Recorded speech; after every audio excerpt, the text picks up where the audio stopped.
Hi there, I'm Tamara and I'm a psychologist, and today's video we will be looking at holistically evaluating your year and self-reflecting for your year ahead towards a growth and expansion process through evidence-based practices and strategies in order to improve your life.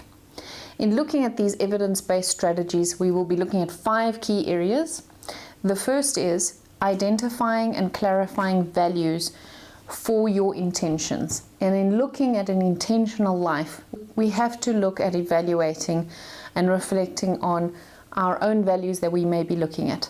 For one person, that may be expanding your community, checking out your relationship, building on a community mindset.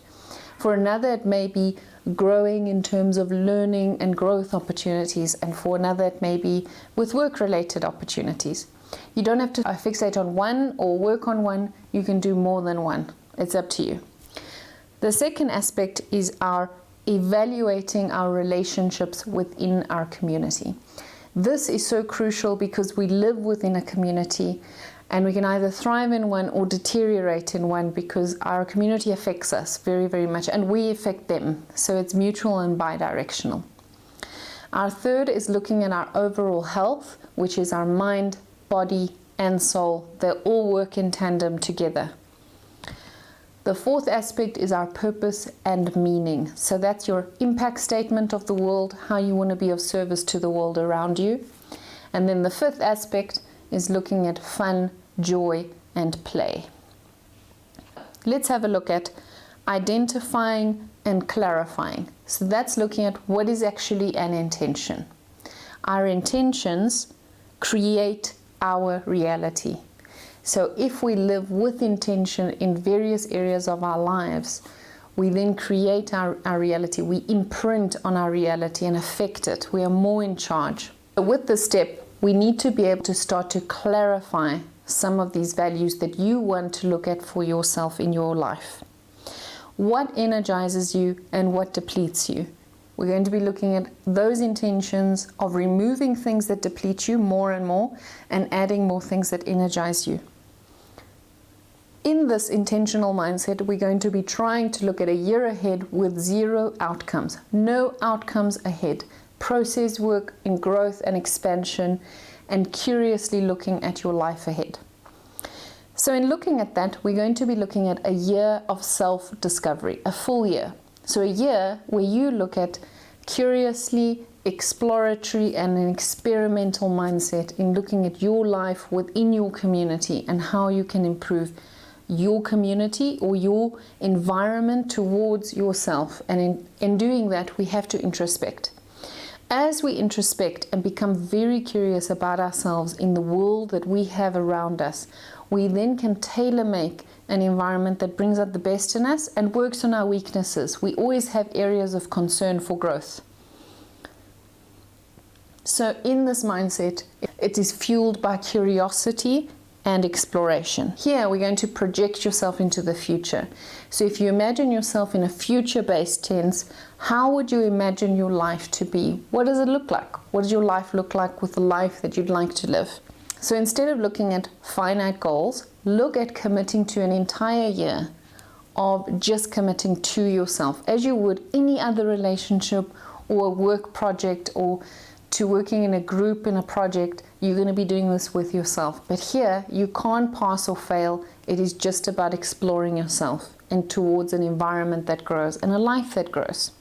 So emphasis here will be on cultivating an environment that fits you and that cultivates your best aspects and challenges the weak. Some key questions, for example, could be, are you more of an extrovert that likes stimulating and new environments and lots of people or different types of folks? Or do you need more introverted type aspects where if you're more introverted, you need more time to yourself to energize yourself? A key area for self-development is evaluating our relationships. So crucial. We live within our community and we need to look at how we fit in our community and how does the community fit us. The first aspect of this is to analyze your existing social relationships and bonds. Do they enrich you and do they energize you? Do they enrich you to the extent that you can grow and that you can develop in challenging you? Do they challenge you to be better? Do these folks and these social bonds make you feel loved and seen and heard?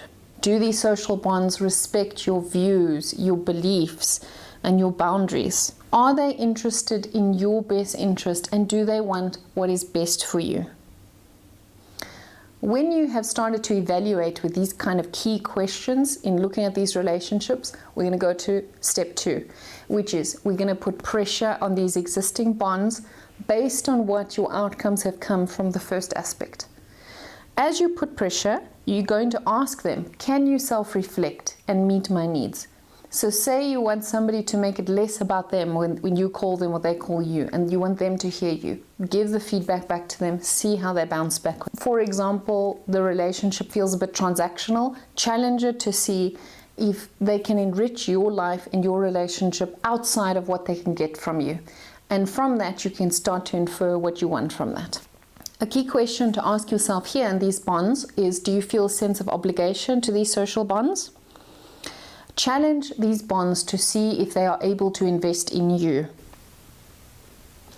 Are they able to be reciprocal and bi-directional? Shift from fitting in to your community to a sense of belonging. The third aspect is looking at how much access you are willing to give to these social bonds based on the outcomes that you're getting. But here it's important to understand that you're putting distance accordingly based on what you're able to get and receive. Some of these bonds are not going to be able to meet those emotional needs, and in some cases you may have to have practical or more distant type relationships. So for example, like co-parenting or going to family functions where it's much less interaction and there's just mutual respect. And that's absolutely fine. So here, in looking at this, we're editing and reevaluating as and when the relationship develops and evolves based on you starting to challenge. When you get to this aspect, it's important to understand that this is not set in stone. We are constantly in flux, and we're going to allow these relationships to unfold as and when the other person and the other folks in these dynamics are able to meet you where you need to be met.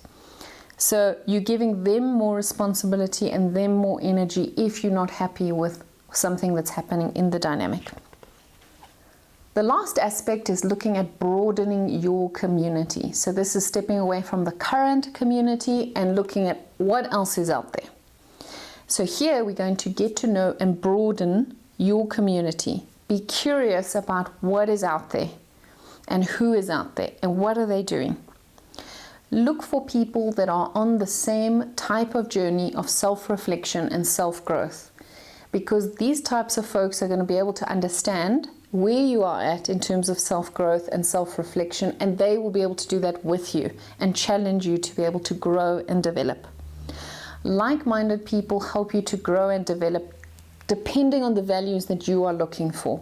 You could be in a community where you want to implement more faith-based strategies or service-based strategies. Others are maybe more introspection. It depends on the values that you're looking at. A community enforces belonging and shared identity, especially if it's a healthy and more functional environment. Within these environments, we can have accountability partners. It's just indirect and sometimes very unconscious, where they help you level up to challenge yourself and say, am I introspecting? Am I working towards the objectives of this shared group? Also, within these communities, we can start to look at some of these values that you like within yourself and others in terms of healthy value systems within relationships. Now we're going to be moving on to the overall health of your life in terms of mind, body and soul.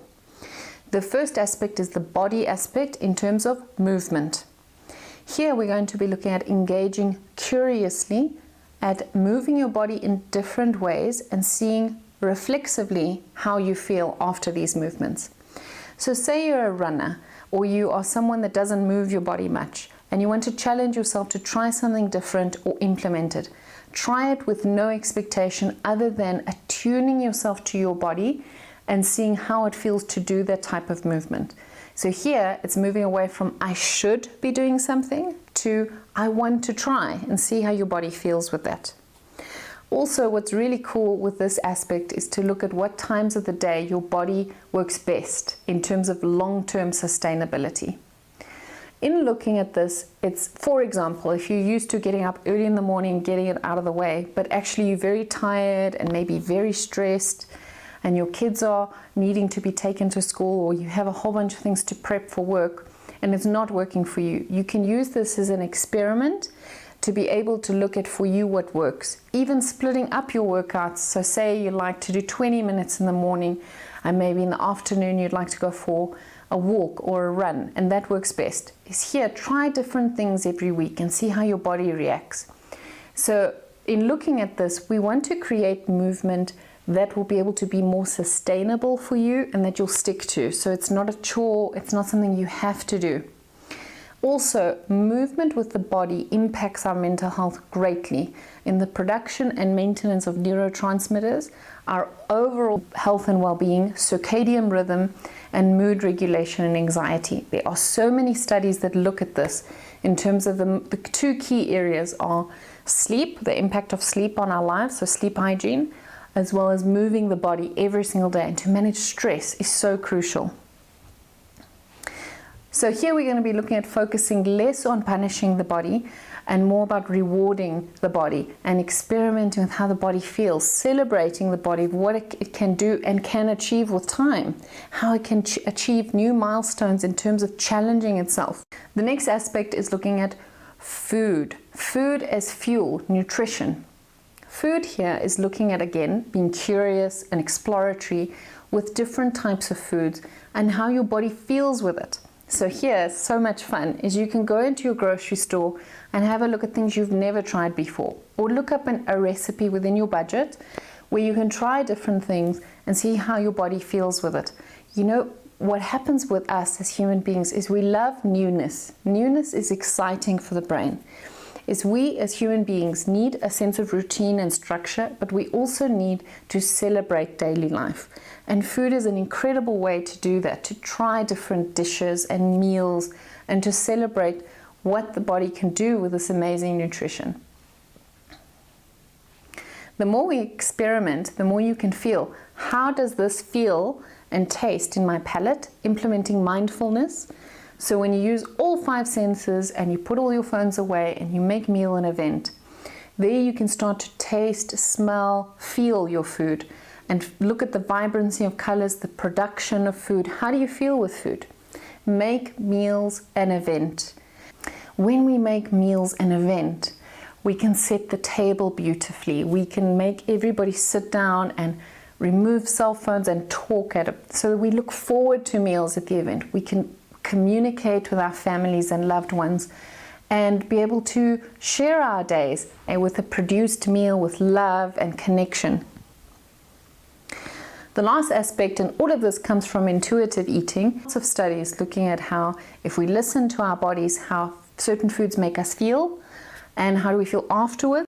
So some of us have intolerances and sensitivities to foods. So this is a good point to see how you feel, like with the food journal, to see if certain foods are sensitive to you, and then you'll have to either have less of it or completely eradicate it, and other foods will energize you, make you feel light and good or full. This is a good opportunity to do that. With intuitive eating, we're looking at nutrition, feeding the body, as well as satisfaction. We need an element of satisfaction in our foods for us to sustainably stick to our nutritional goals. So we want to feed the body what we want as well as what it needs. We don't want to go all or nothing, where we cut out things we love and only add in things what we think are good. We need to eliminate the good and bad narrative with food. In terms of feeding the mind, we want to look at what sorts of knowledge makes you curious and awake and excited. There's so many things that we could look at, like philosophy or poetry, biographies, fiction, non-fiction, history.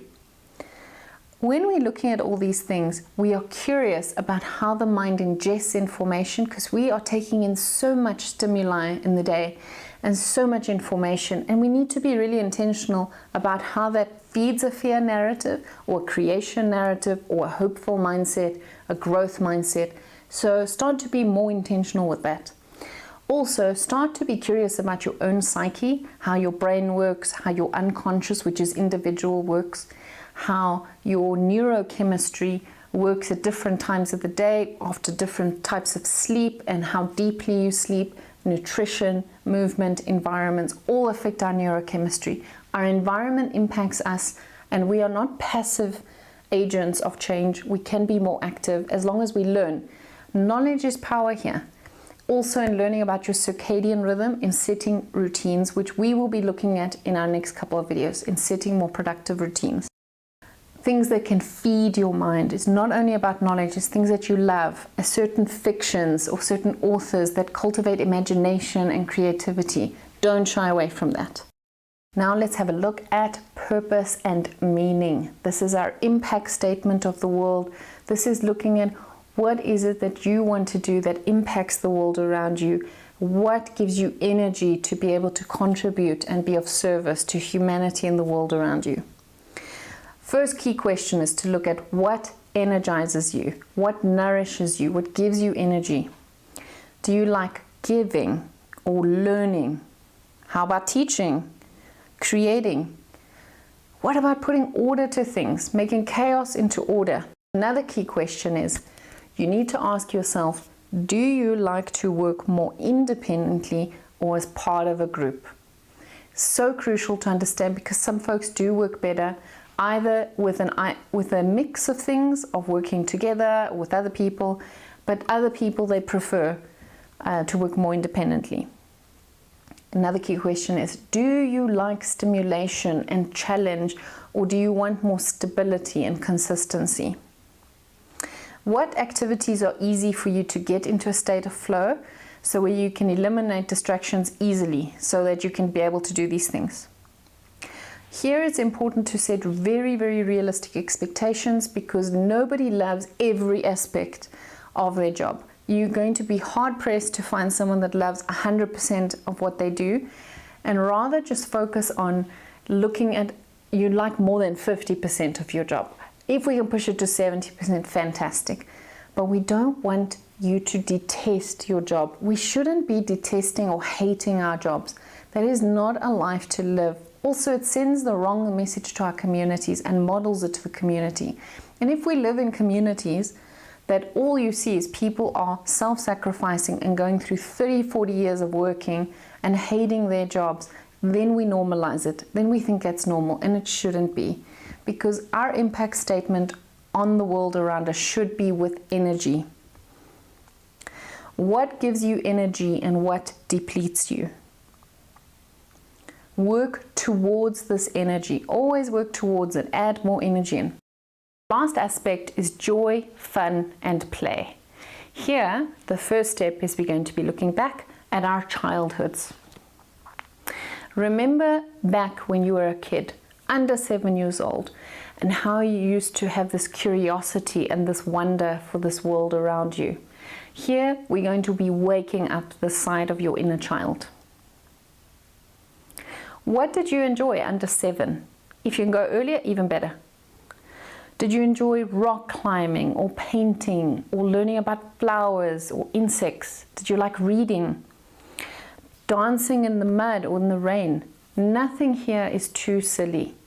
This is something we've got to wake up, because there is so much to look at in life and be curious about in life.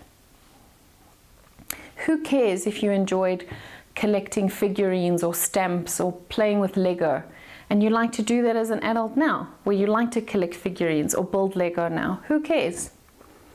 What filled you up with life? So this part of the process is not meant to be looking at productivity or how you can impact the world or how you can achieve. This is nurturing the inner child. This aspect is meant to fill your heart with the wonder and curiosity for life. What is the point if all we do is work and achieve and give and have impact, and we have no play, we have no fun? Give yourself permission to enjoy your life, to enjoy the people around you and your body, and rest, to cultivate rest as part of a routine. Give yourself permission to be curious. What are you waiting for? Are you waiting for permission to do that? Or what other barriers are holding you back from enjoying your life, having pure fun and joy? We are meant to be goofballs and have fun and laugh at ourselves and make mistakes. We shouldn't always be trying to be good or achieving. And we're also not meant to be productive 24 hours a day. We are meant to have fun and enjoy this life as well as contribute. And here's the paradox. The more we enjoy life and refresh ourselves and have fun and replenish ourselves, the more we are able to contribute to the world around us. So now that we've gone through the 5 key areas where we're going to be looking at holistically evaluating and implementing a more growth and expansive mindset, we're going to be looking at an implementation model. The first aspect is to identify, clarify, and be curious about yourself and your environment, to be flexible and to be open to experience. Here we're going to be looking at an experimental aspect of trial and error. Remove all the outcomes and all the expectations and this pass or fail narrative. You cannot fail this. As long as you are challenging yourself and you feel a growth sense and you're learning things about yourself, you cannot fail. Here, the goal is to look at creating the most optimal environment for you and your uniqueness. How could you thrive if you built this? Observe and reflect on how different people, experiences, and feelings affect you and what they bring out in you. Always throughout this process, a journaling or self-reflective process will be crucial to see how and when, at what times of the year or times of day, these things impact you. If a strategy or an experience or a person works, then great, that's awesome. If not, you tried it, it wasn't optimal for you, let's go back to the drawing board, try something new. The point is to challenge yourself and to grow. Find your fit. Just like trying on a new pair of jeans, you want to try and find a pair of jeans that fit you, not you to it. Use an idea, try it out. Don't overthink it, don't be passive, try it, just start. So here the final aspect is we're going to try, test it, improve it, reflect, evaluate, and change it again. Make it work for you through this experiment. So look at it almost like a research exploratory project where you're using the results and modifying it accordingly and then implementing it back in and seeing how you are.